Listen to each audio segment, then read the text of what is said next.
Écho du Sahara occidental. Votre rendez-vous hebdomadaire qui couvre l'actualité dans la dernière colonie en Afrique. La cause sahraoui au devant de la scène médiatique. Sur les ondes d'Ifriqiya FM.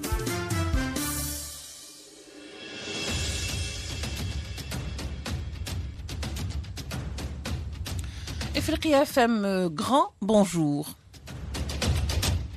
Bienvenue à Écho du Sahara occidental. Ce matin, nous allons parler avec beaucoup d'insistance sur les attaques marocaines en Afrique au sein de l'Union africaine et plus particulièrement au sein du 38e sommet de l'Union africaine pour s'aborder d'une part l'élan africain et d'autre part, et en particulier, l'élan algérien. Alors pour en parler, ce matin, nous accueillons Abdelkader Soufi, notre consultant à Ifriqiya FM, professeur universitaire, analyste des questions internationales et politiques. Abdelkader Soufi, bonjour. Bonjour. Abdelkader Soufi, que faut-il penser aujourd'hui de ce qui s'est passé au 38e sommet de l'Union africaine, qui a été couronné par une série de succès, en particulier pour l'Algérie. Cette série de succès n'a pas vraiment été bien perçue par le voisin marocain, qui a tout fait justement pour jeter l'opprobre sur les élections des candidats et des représentants algériens, que ce soit au Conseil ou à la Commission de l'Union africaine ou au Conseil de paix et de sécurité qui a été reporté jusqu'en mars. Vous savez, quand vous regardez ce qui s'est passé ces derniers jours, donc les différentes candidatures du Maroc au sein de l'Union africaine dans ses différentes missions et institutions, ça va vous paraître bizarre parce que s'attaquer d'une façon très frontale, très frontale et réfléchie. Voilà. On peut pas dire que c'était irréfléchi, mais on pourrait dire que c'était dû surtout à des directives reçues. Car au même moment, nous avons pu voir donc une chaîne un journal français qui a parlé de présence algérienne et sahraoui en Syrie. C'est très grave, oui. Et quand vous voyez ça va vous paraître bizarre à plus d'un titre. D'abord, l'Algérie ne peut pas envoyer son armée en dehors de son territoire car la Constitution le lui interdit. Et les missions algériennes sont vraiment expliquées dans la Constitution et que serait dans le cadre de l'Union africaine, l'ONU et les cas spécifiques. Et elle ne pourrait les envoyer, donc ces troupes, qu'en passant par le Parlement. Et que le Parlement voterait par les deux tiers. Donc vous voyez la procédure. Oui. Deuxièmement, quand vous disiez que des soldats sahraouis étaient pris prisonniers en Syrie, mais qu'est-ce qu'ils vont faire en Syrie du moment qu'ils ont leur guerre qu'ils sont en train de mener? On a voulu impliquer l'Algérie, Abdelkader Soufi, avec des troupes sahraouis qui seraient parties pour combattre, soi-disant, parce que c'est comme ça qu'on veut ternir l'image, pour combattre auprès de l'armée de Bachar el-Assad. Justement. C'est-à-dire que c'est pire, vous voyez? Non, d'abord, suivez mon raisonnement. Allez-y.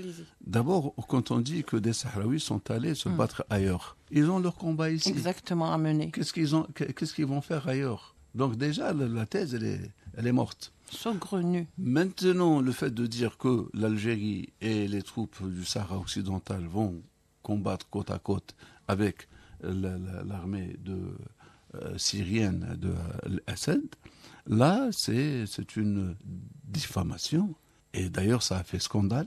Celui qui a publié d'abord un Syrien, selon la Syrie, c'est un Syrien pro-marocain. Ensuite, ça a été repris par cette presse française dont la directrice et le journaliste sont marocains. Donc on comprend mieux le pourquoi des choses. D'ailleurs, ça a déclenché une enquête au sein de ce journal-là pour oui, voir... C'est des accusations très graves. Bien sûr, mais ça porte atteinte aussi au journal d'abord. Oui. Oui. Donc, à partir de là, nous avons compris qu'un journal peut-être anglophone ne l'aurait pas fait. Parce que il aurait pris au moins le temps de vérifier des informations comme ça. Il n'aurait pas engagé responsabilité diplomatique du pays auquel il appartient. Mais peut-être qu'Abdelkader, la volonté justement de vérifier n'était pas là. C'était beaucoup plus la volonté de détruire, de déconstruire, de diffamer. En fait, c'est ça. Je vous ai laissé le dire de vous-même, donc réfléchir. Voilà. Donc le Maroc n'a pas agi seul. Ça veut dire qu'il y a un réseau qui fonctionne, qui travaille, et que nous connaissons. Avec la France, avec l'entité sioniste, avec un État arabe, les Émirats, et qui essaye de travailler sur certains pays africains. Un triangle. Pour pouvoir imposer une vision et diviser surtout l'approche africaine, diviser cette harmonie qui commence à se tisser en Afrique. Et ça se ressent. Et ça se ressent. Comme une menace pour le Maroc. Heureusement, je ne dirais pas que l'Algérie était présente, je dirais heureusement que l'Afrique a été consciente. Oui. Le problème, c'est qu'on a essayé un petit peu de ternir l'image de l'Algérie, de la diplomatie algérienne, juste après la visite du chef de la diplomatie, Ahmed Attaf, en Syrie, avec laquelle donc l'Algérie entretient des relations historiques qui ne sont plus à démontrer, en tous les cas pour aujourd'hui. Le problème, c'est que vous avez vu, vous et moi, et certains publics avertis, bien sûr, que le fait de dire qu'il y a des gens ou des militaires en Syrie avec des Sahraouis n'est pas fortuit. Ils auraient pu dire notre pays. Pourquoi Sahraouis? Ça rejoint un peu l'idée des années 90 et même des années 2000 où il fallait absolument classer les militaires du Front Polisario, les combattants, comme étant un groupe terroriste. Exactement. Et je crois que le dessin est toujours là. Il est présent. À chaque fois, il ressort. À chaque fois, il ressort. Donc, ce n'est pas gratuit qu'on ait cité des Sahraouis et pas une autre nationalité. Mais bien sûr, je dis que la question dépasse de loin le Maroc.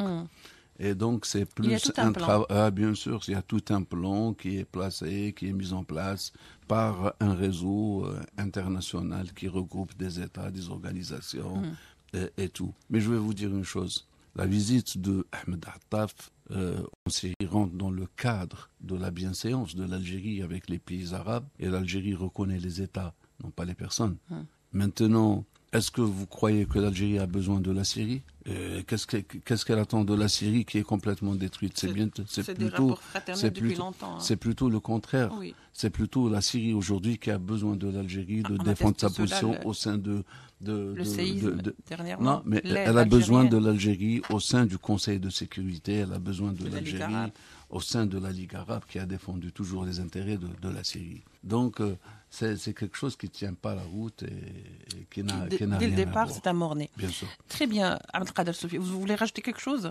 Oui, je voulais dire que pour l'Afrique, justement, parce qu'il s'agit de l'Afrique aujourd'hui, et la question du Sahara occidental, elle reste une question vraiment cruciale. Une épine, voilà, elle est épineuse, une épine dans le pied de l'Afrique qu'elle doit traiter. Et je crois que ce compromis ou cette compromission entre le Maroc et d'autres acteurs va dans le sens à ce que le Maroc atteigne un résultat qu'on lui concède le Sahara occidental et qu'en contrepartie, le Maroc aiderait à casser l'élan africain au profit de ceux qui ont perdu des intérêts pour qu'ils reviennent une nouvelle fois. Soudainement, toujours. Voilà. Très bien. Donc, Abdelkader Sofi, il est vrai qu'on a abordé cette question non pas pour rien, c'est pas parce qu'on avait envie de le faire, parce qu'on n'a pas envie non plus de contribuer à enfler cette polémique qui, dès le départ, si vous voulez, complètement biaisée et fausse, si on le sait. Je veux dire, c'est un mensonge grossier, c'est trop gros pour qu'il puisse être avalé avec autant de facilité. Le problème, c'est que depuis le départ, le travail du Maroc et le rôle, finalement, c'est un instrument pour saper tout effort de paix, tout effort de rassembler. Et on l'a vu, par exemple, lors de ce 38e sommet, où à chaque fois qu'il y avait donc une présence algérienne, il y avait juste à côté une présence marocaine. Hélas, ça n'a pas marché cette fois-ci pour le 38e sommet. C'est un camouflet pour le Maroc. qui a présenté plusieurs candidats et qu'aucun des candidats ne soit passé, même en atteignant par exemple, je dirais même pas le tiers. C'est un camouflet pour le Maroc, c'est un camouflet pour ceux qui se tiennent derrière le Maroc. Voilà, il ne faut pas le dire comme ça. Le message est passé. Bien sûr. L'intégration du Maroc au sein de l'Union africaine n'a pas été saine, n'a pas été, j'allais dire, avec une bonne foi. Mais c'est parce qu'elle a été motivée par des visions et des visées exogènes. Et des divisions. Bien sûr, qui ont poussé, qui ont instruit le Maroc à ce qu'il vienne casser l'élan africain, donc, et permettre justement à déjouer ce panafricanisme et cette montée de l'Afrique en force. Je rappelle que ce dernier sommet, le 38e, on ne peut être plus clair. Il parle du projet Afrique 63. Oui. Et là, on est vraiment dans une perspective, d'aller de l'avant. Et par conséquent, c'est comme un bulldozer. Maintenant, l'action africaine, elle ne fera pas de concession ni de marche arrière pour tous ceux qui oseront se dresser sur le chemin de l'Afrique. De l'avancée et du développement. D'ailleurs, vous avez dit une phrase très claire. Vous avez dit que finalement, les Africains se sont rendus compte. Au fait, on va dire ces vibrations malsaines ont peut-être été perçues et très bien perçues par les Africains, ce qui a expliqué un petit peu leur orientation vers des pays comme l'Algérie qui ont toujours été des constances, que ce soit dans le souverainisme, que ce soit dans les mouvements d'indépendance ou que ce soit même dans ce qu'on appellerait le panafricanisme. Merci beaucoup Abdelkader Soufi d'avoir été avec nous l'espace de ces 13 ou 15 minutes d'Écho du Sahara occidental. On se retrouvera la semaine prochaine avec beaucoup de plaisir, avec nos auditeurs également. Merci d'ailleurs de nous avoir suivis. À très bientôt.